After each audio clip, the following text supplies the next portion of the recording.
तो फ्रेंड्स, जैसा कि आपको पता ही है कि हम लोग इलेक्ट्रिक डायपोल की वजह से जो इलेक्ट्रिक फील्ड क्रिएट होती है, चाहे वो एक्सियल लाइन पे हो, चाहे इक्वेटोरियल प्लेन पे हो, या फिर किसी भी रैंडम पॉइंट पर हो, हम लोग निकाल चुके हैं। आज हम लोग बात कर रहे हैं कि अगर किसी इलेक्ट्रिक डायपोल को, परमानेंट इलेक्ट्रिक डायपोल को किसी भी इलेक्ट्रिक फील्ड के अंदर जो कि यूनिफॉर्म है, कांस्टेंट है, उसमें रख दिया जाए, तब क्या होगा। तब जो डायपोल मोमेंट है और इलेक्ट्रिक फील्ड है, उन दोनों के बीच में किस तरीके का रिलेशन बैठेगा, वो चीज़ हम लोग देखना चाहते हैं आज।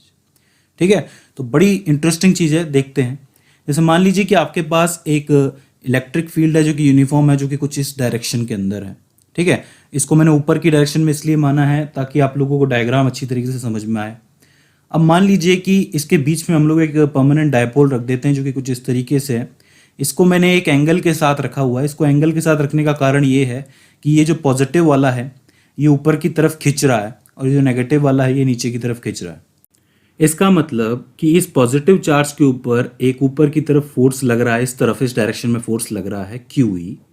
सेम फोर्स जो है वो इस नेगेटिव पे भी लग रहा है, लेकिन ये माइनस का जो होगा फोर्स होगा। ठीक है, तो अब हमें ये जानना है कि इस इलेक्ट्रिक डायपोल पे जो नेट फोर्स लग रहा है उसकी वैल्यू क्या होगी। भाई, हमें पता है कि इलेक्ट्रिक डायपोल में जो दो चार्जेस लगे होते हैं उनका मैग्नीट्यूड बराबर होता है, सेम क्वांटिटी के होते हैं। ठीक है, बस अपोजिट होते हैं नेचर के अंदर। तो दोनों के ऊपर जो फोर्स लगेंगे वो इक्वल लगेंगे, लेकिन अपोजिट नेचर के। ठीक है, तो इसका मतलब अगर मैं नेट फोर्स निकालना चाहूँ तो net force is equals to में प्लस का QE और माइनस का QE, तो जीरो हो जाएगा कि नहीं? बिल्कुल हो जाएगा। लेकिन उस वक्त इसके ऊपर जो टॉर्क लगेगा उसका क्या क्या वो भी जीरो होगा? बिल्कुल नहीं। क्यों? क्योंकि दोनों डायरेक्शन में इसके ऊपर फोर्स लग रहा है, तो ऑब्वियस सी बात है इसके अंदर एक टॉर्क ही क्रिएट होगा ना।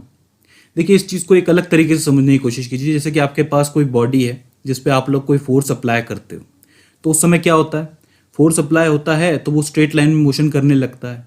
लेकिन अगर उसी बॉडी के ऊपर दो ऐसे फोर्सेस लगे जाएं जो कि इक्वल होंगे, इक्वल अमाउंट के फोर्स है, लेकिन दोनों एक दूसरे की अपोजिट डायरेक्शन में लग रहे हैं, एक इस तरफ लग रहा है, एक इस तरफ लग रहा है, तो आप में से कोई भी बता सकता है कि ये जो दोनों फोर्सेस हैं इसके ऊपर काम करेंगे और ये रोटेशनल मोशन करने लगेगा। क्यों? क्योंकि ये फोर्स इसके अंदर टॉर्क क्रिएट कर देंगे।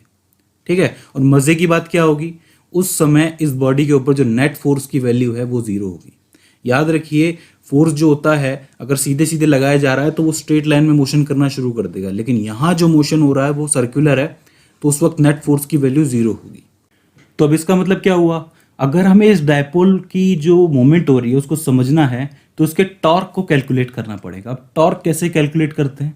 11th क्लास में आप लोग पढ़ के आए हैं, मैंने बताया भी हुआ है कि जो टॉर्क होता है उसको कैलकुलेट करने के लिए टॉर्क इज इक्वल्स टू में किसी चार्ज पर, किसी एक चार्ज पर लगने वाला फोर्स मल्टीप्लाई बाय उनके बीच की परपेंडिकुलर डिस्टेंस।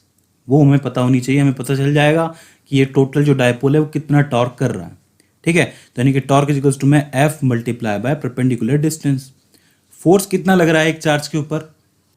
फोर्स होगा F इज इक्वल्स टू में QE, क्योंकि एक चार्ज पे इतना ही फोर्स लग रहा है।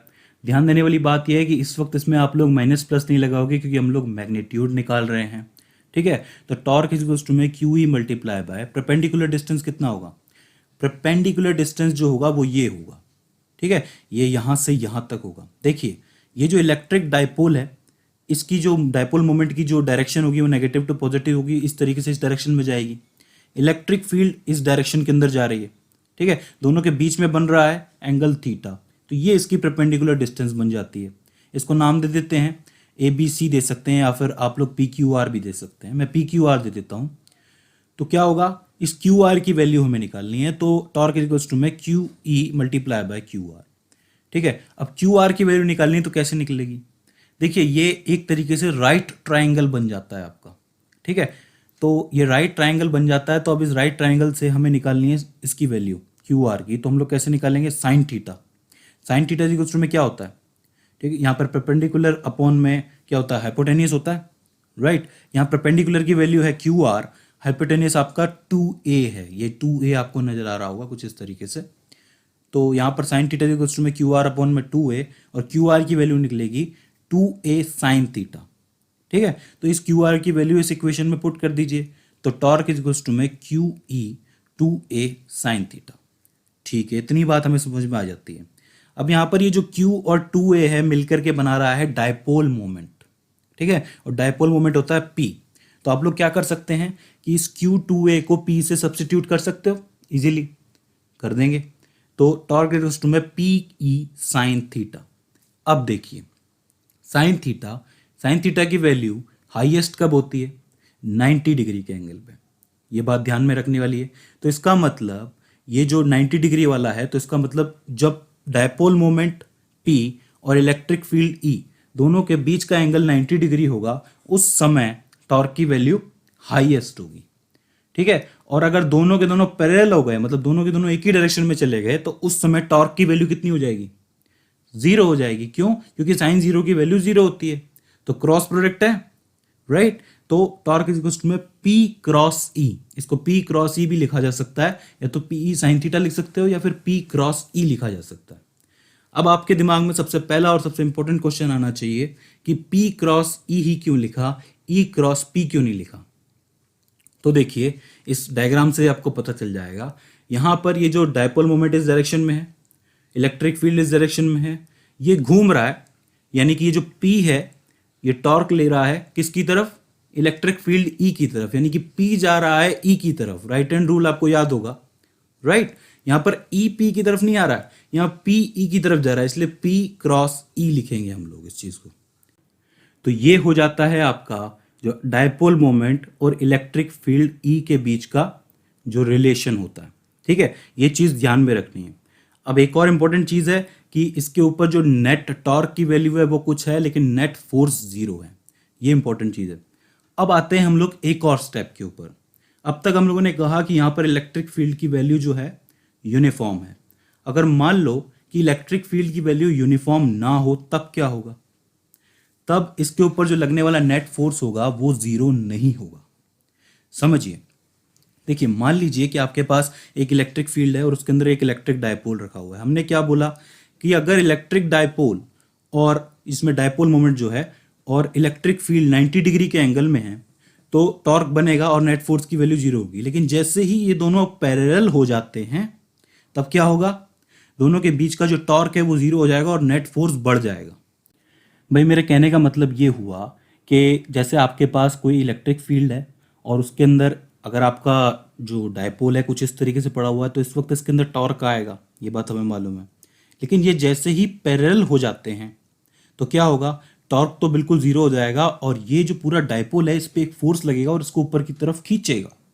ठीक है, अब ये दो तरीके से हो सकता है कि अगर डायपोल मोमेंट P और इलेक्ट्रिक फील्ड E दोनों के दोनों पैरेलल जाएं, ठीक है, या फिर एंटी पैरेलल जाएं।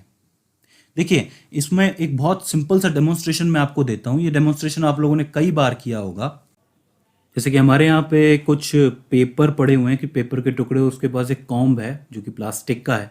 ठीक है, अब हम लोग क्या करेंगे कि इस प्लास्टिक कॉम्ब को किसी भी, कोई भी कपड़ा हो सकता है, सिल्क का, वुल का, या फिर अपने बालों की मदद से इसको रब करेंगे जिससे कि ये चार्ज हो जाए। और चार्ज होने के बाद हम क्या करेंगे कि इस कॉम को इन पेपर्स के पास लेके आएंगे। जैसे मैं अभी लेकर के आता हूँ, एक बार चार्ज कर लूँ, और इसको मैं जब इस तरीके से, देखिए, मैं ले आता हूँ, और जब मैं इसको इसके पास लेके जाऊँगा तो इस वक्त इसमें से निकलने वाली इलेक्ट्रिक फील्ड यूनिफॉर्म नहीं है।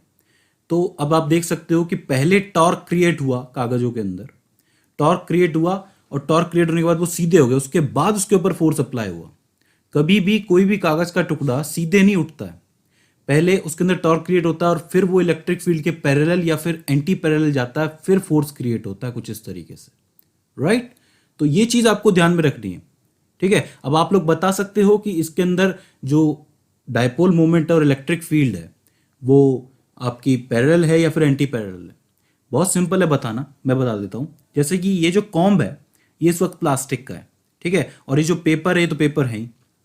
तो जो प्लास्टिक होती है फेराडे सीरीज के अंदर, वो पेपर से नीचे होती है, राइट? तो पेपर के ऊपर जो होगा पॉजिटिव चार्ज होगा, और जो आपका कॉम्ब है यानी जो प्लास्टिक है उसके ऊपर नेगेटिव चार्ज होगा। ठीक है, और आपका डायपोल मोमेंट की जो डायरेक्शन होती है वो नेगेटिव टू पॉजिटिव जाती है।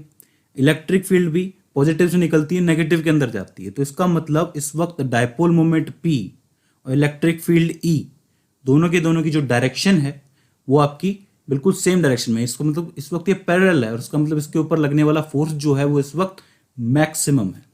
ठीक है, ये हुआ कैसे कि जैसे ही आप कॉम को लेके गए थे इसके पास, तो कॉम जैसे गया तो पेपर के अंदर के जो चार्ज हैं वो पोलराइज्ड हो गए, पोलराइज्ड होके वो डायपोल ही तो बने थे। ठीक है भाई, एक तरफ पॉजिटिव एक तरफ नेगेटिव, पॉजिटिव वाला जो है वो कॉम के ऊपर चला गया। अब ये तो मैंने एक रफ आइडिया से बताया आप लोगों को, ऐसा ज़रूरी नहीं है कि पॉजिटिव हो या नेगेटिव हो, ये बताना बहुत मुश्किल है, लेकिन फेराडे सीरीज के हिसाब से मैंने आपको बताने की कोशिश की है।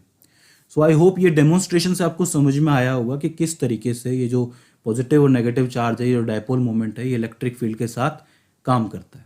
एक बार फिर से बता दूं, जब पैरेलल होंगे डायपोल मोमेंट और इलेक्ट्रिक फील्ड तब फोर्स लगेगा, जब आपके परपेंडिकुलर होंगे एक दूसरे के तब टॉर्क लगेगा।